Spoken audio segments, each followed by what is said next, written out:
And we are back. And we are back, ladies and gentlemen, boys and girls, children of all ages. It's me, Duke CT, back with you once again here live on the Duke CT Lounge. Thank you so much for joining me and continue joining me. And anyway, guess what we're talking about? Nintendo. Ah, yes, Nintendo looks like they are doing the smart thing. They're doing a good thing because they're not using generative AI in its first party games.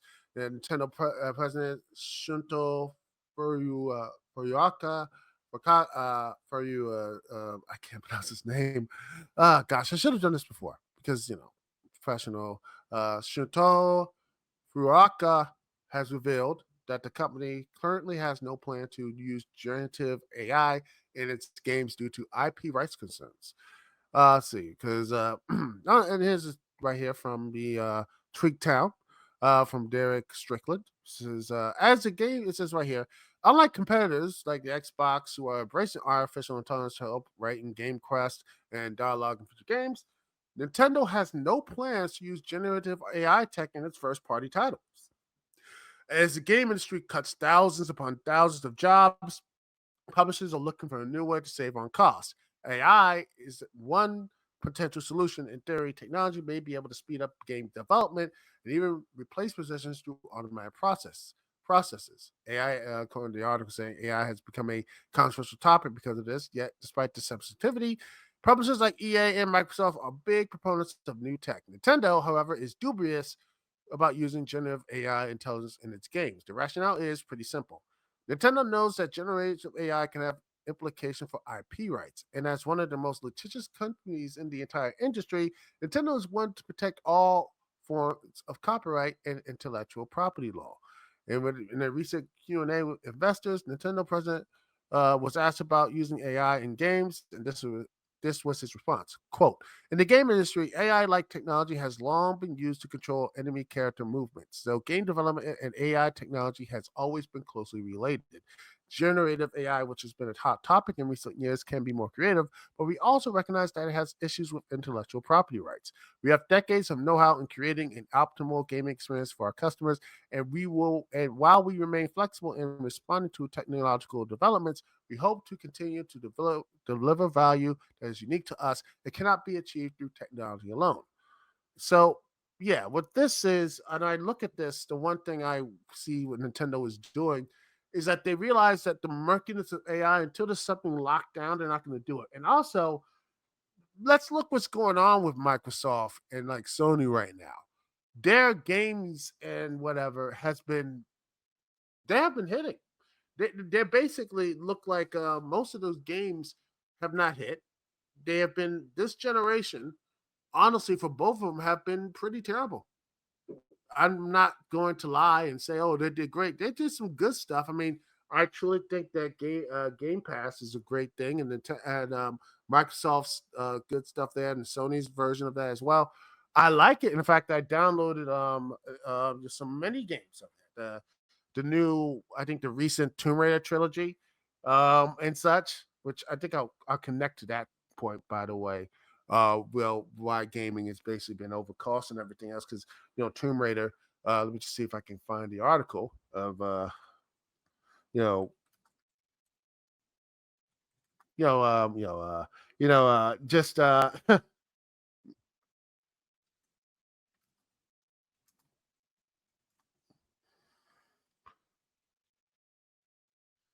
you know that sort that sort of stuff. But now you got, like I said, this yeah, you have this thing here, which, by the way, which is amazing. Which I always look at this because I honestly think this is back in the original thing here. Share this tab here. Tomb Raider has sold 3.4 million, because this is back in 2013. This article here, the new trilogy, has sold 3.4 million copies and did not hit expectations. Hitman Absolution sold 3.6. Sleeping Dogs 1.75. These are numbers that you say, hey, this is sequel money. This is big. Hell, Sleeping Dogs was a reboot of a series called True Crime. You think, hey, you know what? 1.75, that is enough for of a franchise starter. I mean, heck, I mean, look at the back in the day further, like Fallout, the original Fallout. I know different genres, and there was a PC exclusive. I saw like what 900,000, and that got like a huge franchise and huge cult following. I mean, Sleeping Dogs at 1.75. You think that would be a start, but no. Same thing as that they failed to hit expectations, and that's enough to not hit the big target. What is going on here when you have this 4.9 million stuff? Like they expected to have all this stuff, or like 8.7, all this stuff, but meanwhile they can't. They've been, they tried these huge budgets, and yet they cannot. Even when the games sell reasonably well, guess what? They still aren't going to have that. So yeah, it's just like it doesn't make any sense to me that these numbers and everything else. But when you look at it, it does, like, for a business person who's like these set these huge high goals that are impossible to reach, and it's self fulfilling prophecy. They can't do they can't actually make any money. And now, look what's going on right now. We have these developers losing their jobs, publishers are losing their jobs. Everyone is losing their jobs because these corporations have basically put all that stuff on streaming. They put, like, what's going on with Tango Gameworks, who put a great game, Hi-Fi Rush, one of the best games on they ever made. I think they're probably one of the most one of those well known games, and they put it on the streaming service and Game Pass. They didn't get any money, and then next they're like, oh well, you're not profitable, so whatever, and fired them. Even though they're just like they kneecap their own services and everything else, and now they don't. And then, like I said, I love this. They don't even count digital sales, so they probably had even more of millions of copies too. So this is back in 2013, which really is, again, this industry is forward in many ways, but still backwards in others. Which I wish that they were more like. It's funny because the push for all these great graphics and everything else. You know who saw this coming? You know who saw this stuff coming about how these big graphics and all these other things and all this stuff was going to lead to a bad end? You know who saw all of this coming? Ah,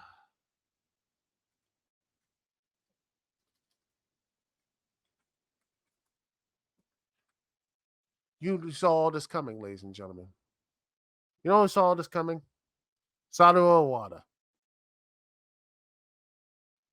You know, uh, the former,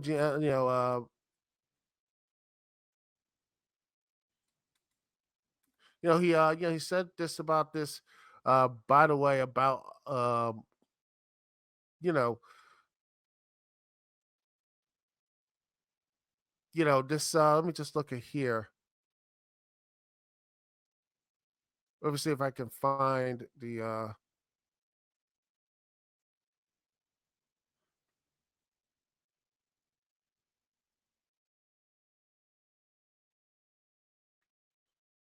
right here. This is a game developer from from this year.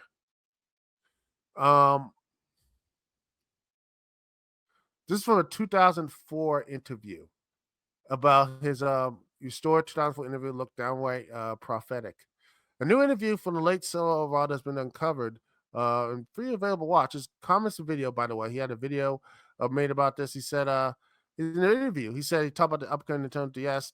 To him, the handheld needed to feel like something the honest never experienced before. Said the DS can tell you how serious we are about changing the way games can be played.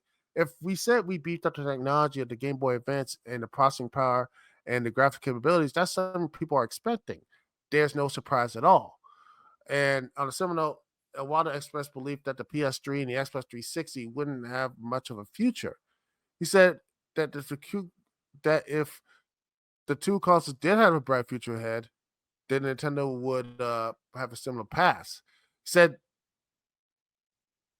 since Iwata was a game designer, by the way, which, you know, he knows what's going on. He says The recent consoles been sold on terms of graphical and technical power. It just means more work that's needed, and ultimately worth it since audience may not see a clear difference. Mm. And then now look at this, and look what's right here. Passed away, over around 10 years ago, and now Sony revealed half its PlayStation Network install base are still using their PS4s and not upgrade to PS5s because PS5s around being $500 and cross-gen titles. There's no what is a PS5 exclusive? Spider-Man 2? That's nice, but I guarantee you most of it will be like, yeah, I can just go play it on my PS4. And yeah, he said without a new and he said this right here, quote, without a completely new UI or a way to play, I don't think the majority of companies will want to play a new hardware just to play games. That's what Iwata said during the interview. And he said, yeah, it's just they just kept going chasing the dragon of this is the problem. They chased the dragon, the bigger graphics, bigger stuff, and Nintendo going on their own way, going at their own stuff is they're like, they're fine. We're not doing this. And now we're looking at AI. They're like EA, probably Sony, and probably Microsoft. But Microsoft's going all in on it. They think that will save them. AI is going to save them. And then Nintendo comes in with this situation with here saying, no, we don't want to do this. It's going to cause all this havoc in here. And I feel like we're going to be here many years later looking at Nintendo smartly not doing AI, and they're just coming in and doing their own thing. They're going to be like, wow, we're ahead of the industry. Why? Because they realize that most gamers don't want to have like huge, big 500-pound graphics. And look, I love the graphic stuff. I love it. I have a brand new computer so I can play some of the new games. Xbox Series X. I play that. I play the PS4. I love a good graphic stuff. But at the end of the day, I sit back playing my Nintendo Switch because it's more fun. I can play, like I said, I like 3D games, but yet the 2D stuff is really good. I like a good 2D style game when it actually, doesn't take long to develop. There's no stress for the developers and such. And I worry because most of these developers are just completely forgot. They're going to be overworked and kicked out of the job.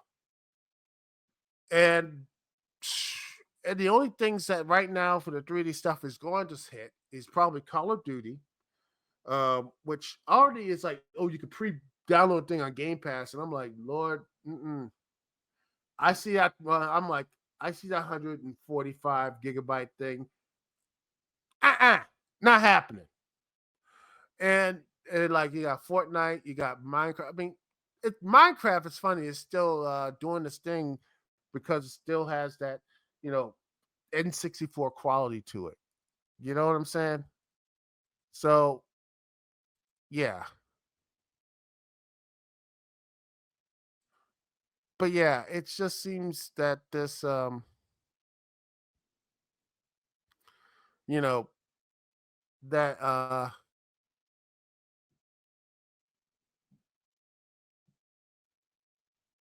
but I think that's what it is at the end of the day is that you need to have something that is not stressful to developers, not actually start pushing away. And AI is not going to help anyone.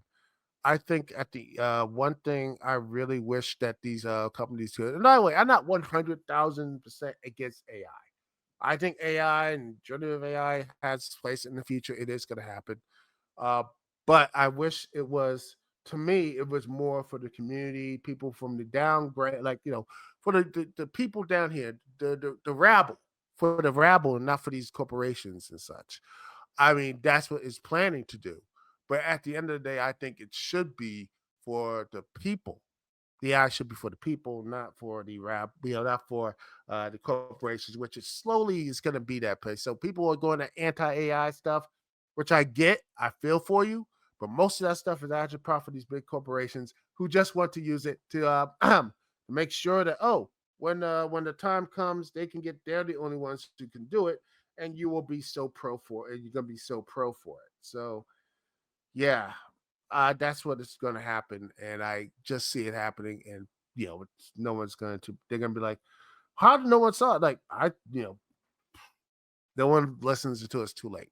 But yeah, I'm not 100% against AI, but I see why AI can be a very negative thing. I see AI is not going to, you know, all the other stuff. I believe in, like I said, if you believe in all that stuff and all that trying to do a drawing and pick up the pencil and everything else, fine, great. But I don't think you could just stop AI or whatever. You're going to ban it. You're going to have a what, constitutional ban on it? No, you're not going to. Corporations are going to use it, and I think it's going to happen eventually. So, and they're going to find a way to do it without hurting the environment too. So just get used to it, ladies and gentlemen. It is going to happen. So, and the smart thing to do, you know, that's what you should be doing. And I think that's what they should be. I think at the end of the day, that's what I feel like. I could be wrong, but yeah. Oh yeah, GTA is going to be just. I expect that's going to be 300 gigs, and people are not going to even care. But yeah, but yeah, I worry because of gaming right now. So many people getting fired. They're going to use AI as a quick fix when it won't work. So personally, if I had my way, the gaming industry would be like scaling back, going to like 2D games, like 2D games.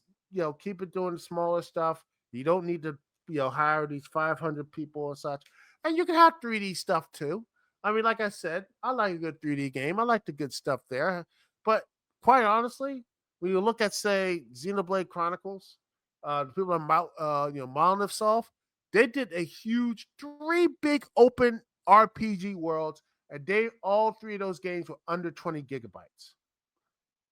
You know, all of them. And heck, if you want to go to Xenoblade Chronicles X, that was I think what 10 gigabytes. Of all that stuff they had to in that game, you that gaming should be calling them and saying, what do we need to do to make this thing to cut this down? But yeah, that's what it is, ladies and gentlemen. That's what I feel like it is going to need to be doing. But that's just my personal opinion. Um. Anyway, that's the show for you. Hopefully that was a fun show for me or for everybody here. Thanks so much for watching. Thanks so much for being here. Thank you for listening to me, Dukect. We'll be right back next week. Um, Live, of course. And then BlurCon, everybody. Can't wait for that. I can't wait to be up there. And hopefully I see y'all there as well. Thank you very much. This is Dukect here. Peace and love. I will see y'all when I see y'all later.